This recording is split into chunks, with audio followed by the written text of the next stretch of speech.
North Carolina has fired Hubert Davis, which brings up many, many questions. What does the future look like for Hubert Davis? What does the future look like for North Carolina as one of the premium brands in the sport? But he will be paid $5.3 million, which is honestly, in this world of collegiate athletics at that level, is not a super huge buyout. So it's not going to be the most painful thing in the world compared to other buyouts. So North Carolina will be fine from that.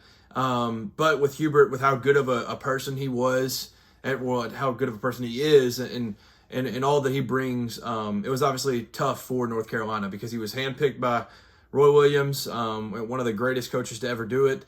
He was selected as his successor. He's also an alum, played for Dean, and it was probably very tough for them. Hubert put out a statement tonight that said, "Tonight I was let go by the University of North Carolina, Chapel Hill. My desire was to continue to coach here. This opportunity has truly been such a blessing. I thank Jesus literally every day for giving me the opportunity, relationships, and experiences with the kids and my staff. I am very proud of what we were able to accomplish together. My goal is to coach again in the very near future." So that obviously opens up a ton of options for him because it's not a retirement situation. He's not necessarily a spring chicken by any means, but he's got a lot of good coaching left in him. And so I'm excited that he's able to be in a spot where he's like, I will be coaching again very soon.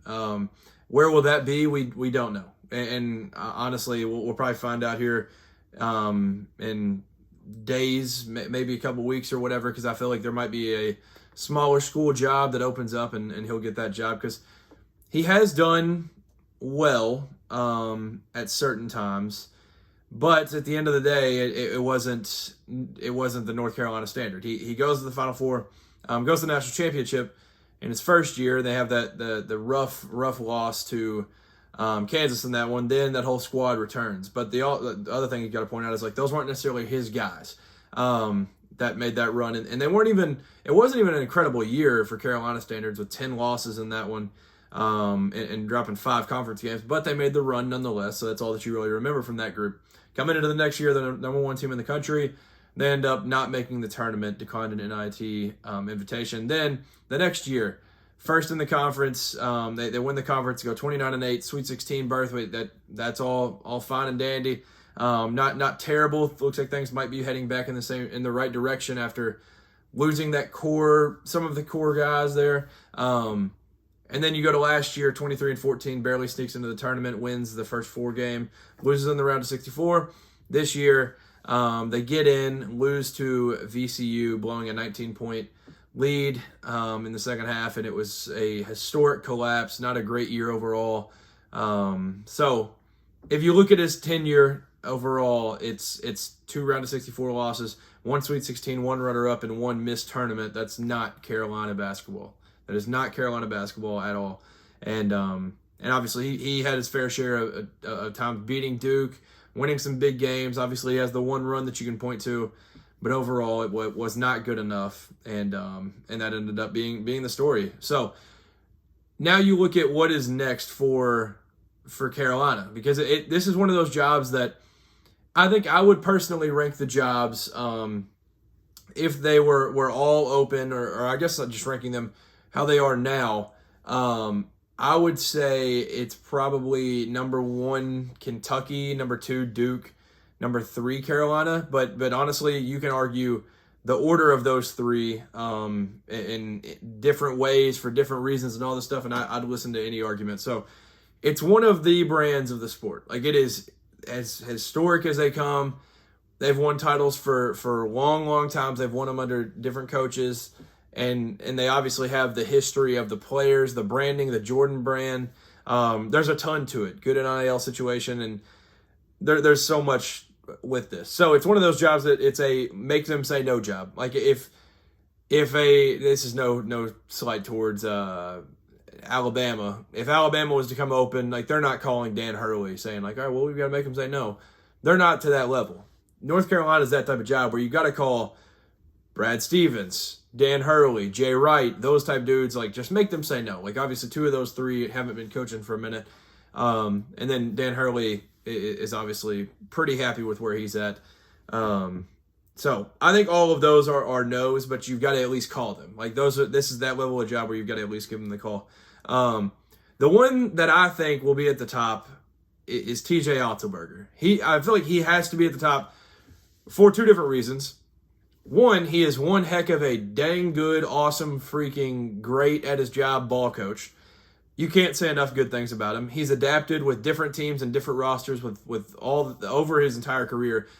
And what he took over at Iowa State compared to where it is now is absolutely unbelievable. And what he's been able to do in a short amount of time is crazy. So I think he's got to be one on the list. I think he's just one of the premier coaches in the sport. And it was only a matter of time until he leaves, until he accepts a bigger job. And I think this is the one. Number two, which this one's interesting. There's now talks about him maybe being an exit of some sort.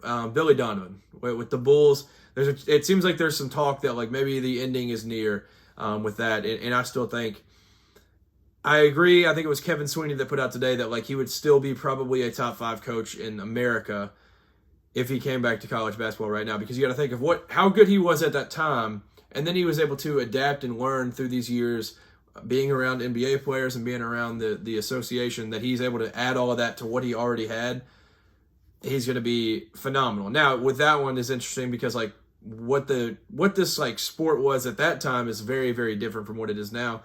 So I think his staff would be a huge part of like the talks with him. Like when he was rumored for the Kentucky job, that was something that I was kind of interested in. Like, well, what's the staff going to look like? Because the staff is going to do a whole lot of the important stuff outside of the coaching that is very, very necessary in today's world. So I think he's number 2. This is my personal list. I'm not a Carolina fan. If you're a Carolina fan tuning in, let me know who you want.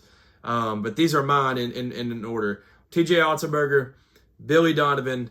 3 is Todd Golden. And now Todd Golden has a little bit of off-court stuff, and honestly, it seems like every coach in the entire country hates this man at this point, which I think kind of turns me away from thinking he might be a guy for the job, because Carolina to me, and what it's been my entire life, and it's a statement to Roy Williams and a testament to a ton of these dudes that have been there through the years, like this is a class job. Like outside of Tyler Hansborough, this is like a class, like buttoned up, like when I've thought of Carolina, it's like, oh yeah, that's that beautiful blue and winning basketball.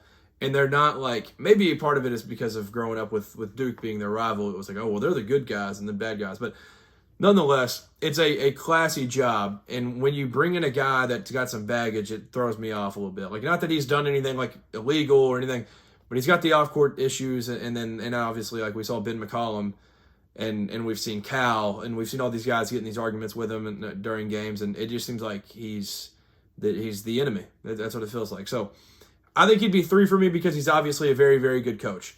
But the interesting thing with him is $16 million buyout until April 15th. Once it gets after that, it's probably too late to hire him at that point anyways, but it will lower. The other thing with Iowa State's TJ Otzelberger that I was referring to, I said there's 2 things. One, he's a great ball coach, whatever. But then $4 million buyout. That's the lowest with the ones that I could find of like the top dogs that they would call. That's why TJ is also my number 1, because you're paying Hubert $5.3 million, and then you pay 4 to Iowa State to be able to steal odds from there. That one just kind of makes sense to me. And then, yeah, Billy's 2, Todd Golden's 3, and personally 4, I think is Mark Byington. Mark Byington is a dude that understands the area.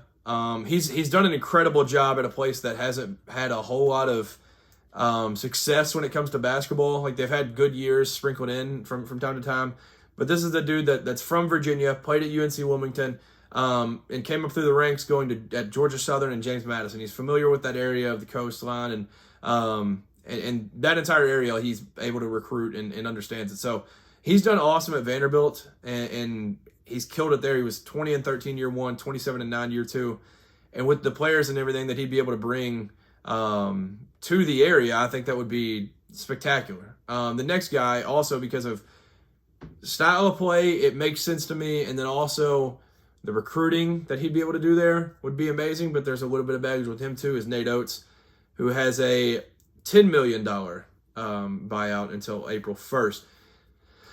His He's got some very, very obvious baggage. Like, he's got now the Aiden Holloway stuff. He's had the entire situation, the unfortunate situation a couple of years ago.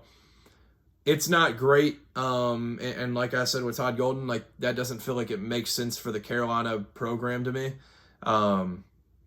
But he's a great coach. And the style makes sense to me because, like, I want to see Carolina basketball be like, when they're winning, they're beating people's brains in. And I know that the style, some people love it, some people hate it, but it wins. And he does a good job. So I think he would be a really interesting one. And then after that, I think there's a couple more, like Tommy Lloyd. He's got an $11 million buyout at Arizona.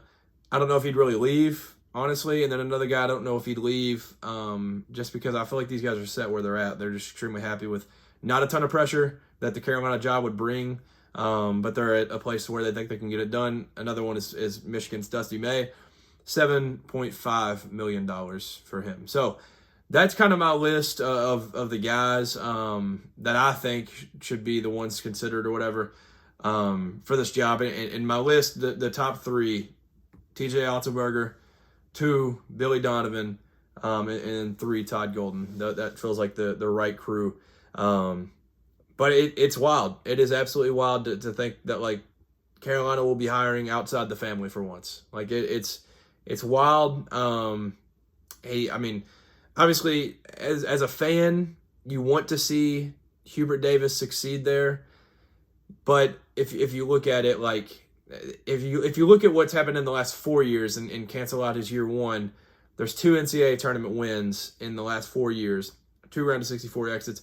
While the team that's the biggest rival and the team that you, like, automatically, instinctively compare them against, Duke Blue Devils, they are thriving and they haven't won a championship, but they were literally the best team in the country last year and they ended up choking a game away.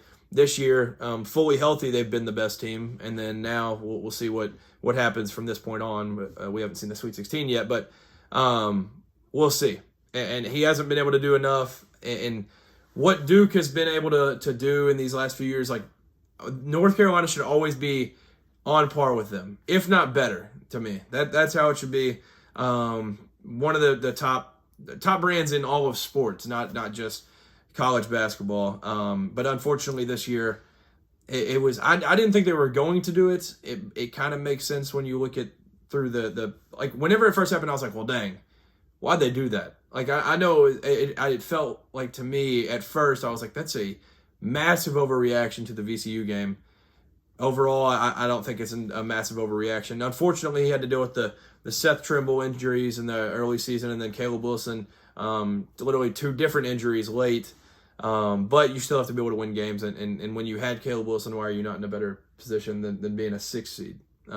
So it's unfortunate. But I think it was definitely time. I'm definitely praying for Hubert and everything that goes on with his future. And this Carolina job is making everything extremely interesting. When Kentucky opened up a couple years ago, it literally took place of the Final Four basically for a couple of days. And it also helped that UConn was just kind of running through everybody, so that was kind of boring for a year or two. But Kentucky, that job, when it came open, took over all the headlines of the entire sport. Carolina is one of those type jobs where this one's going to be the talk of the town while these games are going on, and it's going to be very interesting to follow. But, I will be back whenever we get a hire done with this. And maybe Shirley Donovan has hinted at that this may not be the last one of these this year. One that may not be a firing, but could be a step away for health reasons. That's had one heck of a career in Bill Self. So maybe I'll be back soon, and we'll be talking about that. But who knows? I will be back, and I'll talk about all this stuff throughout this season, and I will also be back reacting to these games, these Sweet 16 games, so stick around. Make sure to subscribe if you haven't yet. Covering college basketball year-round. We'll college football when we get to that point, so I love talking about it. I love reacting to it, and if you're a Carolina fan or if you're just a college basketball fan, make sure you leave a comment on who you think Carolina should go after or say no, as the cliche saying goes. But thank you for tuning in. Peace.